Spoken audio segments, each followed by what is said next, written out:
Are you guys ready to go for a tour of a factory in Dominican Republic? I am at De Los Reyes Cigars factory, and I'm gonna take you guys for a tour. Let's go.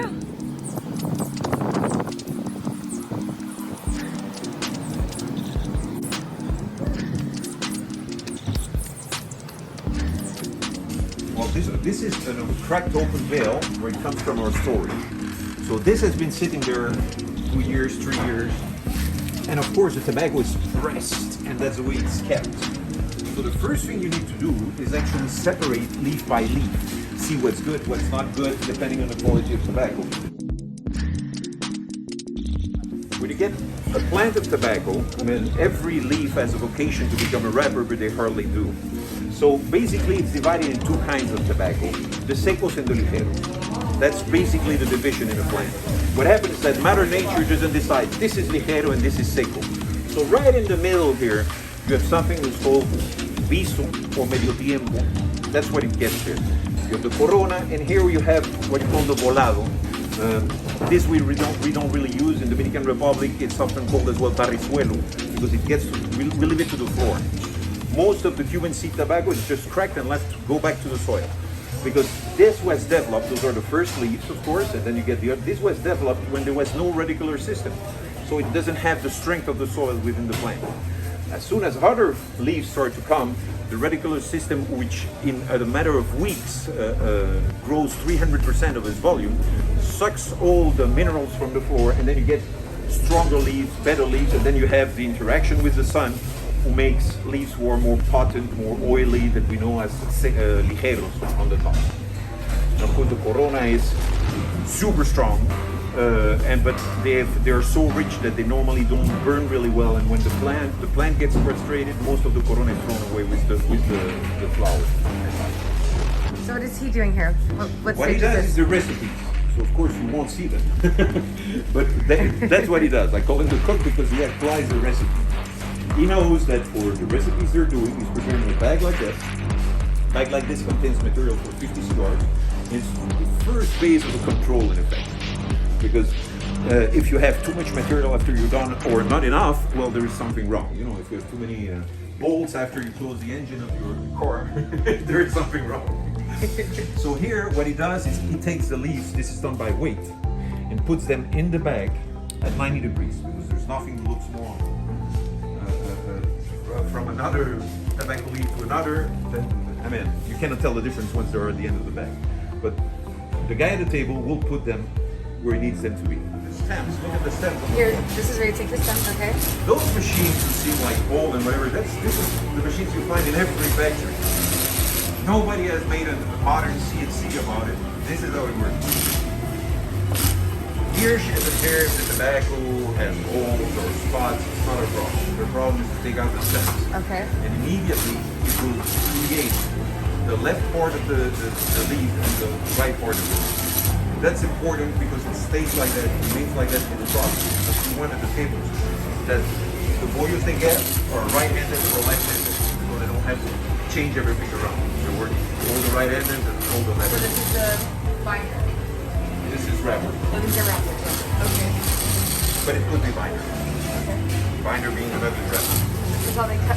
So this is how they come. Right there, look where she picks up the tobacco, and she has right-handed and left-handed.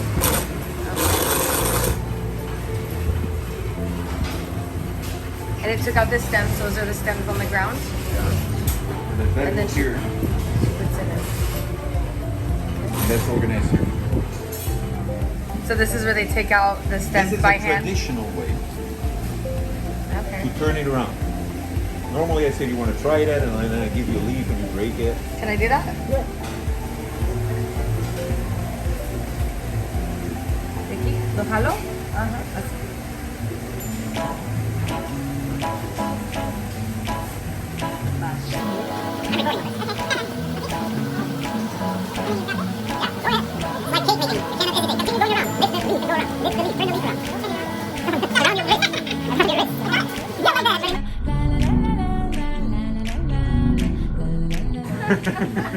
No le hice bien, ¿no?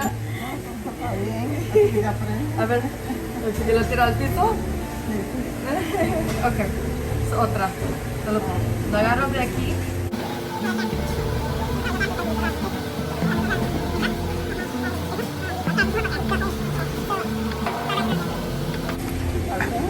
Okay. Getting better? Okay, yeah, getting better. You're not hired yet. Okay. I think I got fired already twice, huh? You're looking at 3 binders: medium, small, and large. It's a simple separation. When you do tobacco will have different shades of colors, then it becomes a little bit more complicated because you have to do medium, large, and small. But as well, you may as well have to divide it by color. You can tell this as well with this kind of. And there it can be complicated. Certain tobaccos you have 19 piles there. And they say the difference because it's 3 piles in sizes and then multiplied by shades and color. Okay. By the way, what we use there is water. The color of the water is transferred from the tobacco. From the tobacco. There is no funny, there's no honey, wine, Anything. like it's used in different places, Yeah. but here we use water. Water. So what is he doing? He takes a leaf of binder. He takes the filler, and this seems random, but this is a very important moment because if the piece is not placed the right way, it will influence the draw in a negative way. So this is very, very important. It looks like they're doing a little just punching tobacco, but there is an order to this. Okay. And then he puts it in there, rolls it. Into the binder. And this goes to the mold. So it stays 24 hours in this factory. So this is how it comes before it gets into the mold. It stays 24 hours in the mold. And if you follow me, I'm going to show you the main difference. Voy a dar uno prensado. This is without any kind of mold. And this is the same cigar who has spent 24 hours in the mold. Oh, okay. And as you can tell, the difference That's the difference, yeah. It's really, really, really different. It looks more tight and Gracias. yeah, once it's been in the mold. Okay.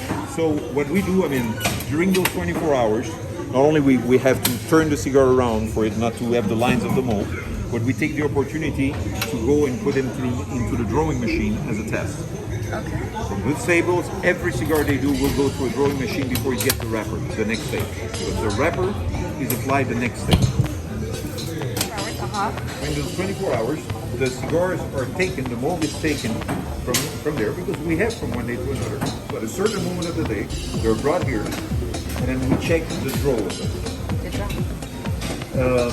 You have to do this before the wrapper is there. You have to do this before the wrapper is there because otherwise you have to poke the wrapper. Right. What this machine does. So this is before the wrapper goes on, okay? This is obviously binder. Yeah, the binder, yeah. So it's been in the mold for 24 hours, Yes. and then this tells you at what level should it be at. There is a range of it. Anybody who tells you every cigar should have the same number never saw that guy bunching and putting tobaccos. Of course, you're gonna have different things on a cigar, but depending on the cigar and whatever, and the customer, you have an easier draw or higher draw. This is the strength. This unit is the strength of it needs to lift the water in this tube here. And what it does is it replaces the wrapper of the cigar.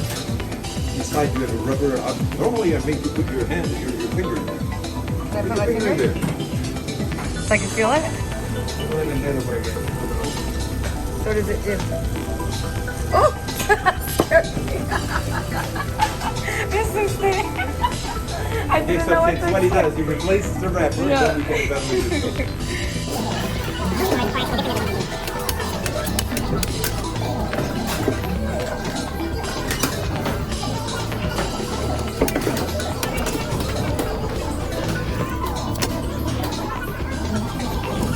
This is the glue sticks, but as you see, you only put glue at the end. The beginning is as Maybe it's the cap. So that glue is actually a cellulose-based glue. It used to be completely natural from bark of trees, and only maybe Germany, but now technology has catch up. We're able to recreate that cellulose. When you saw all those ugly colors of cigars, and now you start seeing what comes out of there. Because you have to remember one thing: those wrappers are handled wet, and the first thing those girls have to do is imagine what they're going to look like when they're dry. So they have to foresee which spot is going to dry and which spot is not going to dry. You're checking the size, you're checking the length of the cigar, of course, and the girth of the cigar. Since they're touching them to do this, we take the opportunity to already divide them by boxes. Of course, it's not the final division. The final division is when you actually put the box ready to ship. But this allows us to have already a notion, because basically in the cigar manufacturing, the later you touch a cigar, the more risk you need to breakage, which is more expensive at the end of the chain. So you want to do the first separation here. What we do is we put them like here. We put them in one hand you have a box, on the other hand you have another box. That's the reason they are opposites. Okay. Again, it's a pre-selection because the real selection is at the box. One of them. So it's a little full. But normally here you have like 700 cigars, 700,000 cigars. 700,000, wow. Yeah, I brought you here because see those tickets. Also this way. You ever say a different amount of time per blend? We don't decide how long a cigar stays here till the recipe is all together. If there is any tobacco change, we have to review it again. Let people like me and certain jobs to try this. To try them, oh darn. See, but once you get like the recipe and you know that this cigar needs 6 months is here, 7 months is here. The 3 months rule was there many days ago. You have to do a very simple cigar that in 3 months you can be shipped. As soon as you're using difficult tobaccos with more flavors, they need more time. We have cigars here who need a year before we can even do anything with it. Okay, and then tell me about like the temperature, humidity in this room. Well, here, and it's a misunderstanding, this is not a resting place for cigars. They get the beauty sleep. I hear this all the time. This is where they work, the cigars. This is where all the tobaccos were put together, and believe me, there is no relation if they come from the same place or whatever. All those are legends. All those tobaccos start working together. They embrace each other and they start adapting to one another, and they make the taste generally more complete in the cigars. But anytime two different tobaccos get together, you get a chemical natural reaction, and you get a lot of VOCs projected. The most known one is the ammonia, and you do have a little bit the smell of the ammonia I here can smell a little bit. because of the ventilation system we have, who takes out. You can talk to me because right now here you should be like crying and feeling Yeah, weird. I kind of feel even a with little mask. bit different, yeah. Yes. So that's it's- normal. Okay, what I'm feeling, because I could feel I it, love yeah. it. This is really, but it will make you sweat. It will make you, because it's the ammonia really working on you. Okay. But that's the difference in between a cigar and a less noble cigarette, is that the fermentation process from the field till this last process, it's all about evacuating the ammonia. The ammonia is a chemical key who makes the nicotine go through your bloodstream. So that's the reason a cigar is not addictive and a cigarette is. Here, it's generally a little bit humid, a little bit, and it's warm. This is hot. Because you want the tobacco, that's what facilitates fermentation for everything. If you want to ferment bread dough, you need high temperatures and humidity.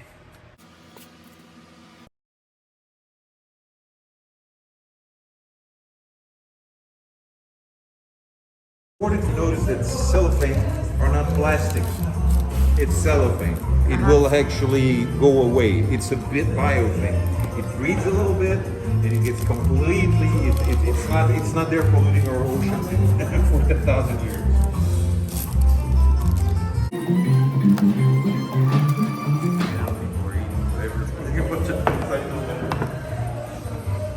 So the last step is here before it goes in the box. She checks them, makes sure they're perfect. If they're not, she throws them aside.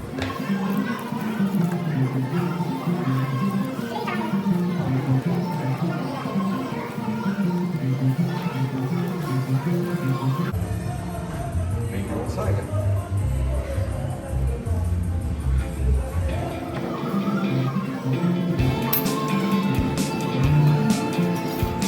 Wow, isn't that cool? I really tried to take out the stem, so apparently I did not get the job here, but it's okay. I'll keep making my videos. I hope you guys enjoyed that tour. I'm Stogie Chick, aka Jessica Q. If you like this video, please like, subscribe, follow me, and I'll see you guys on the next tour. I don't know, who knows where I'm gonna go next.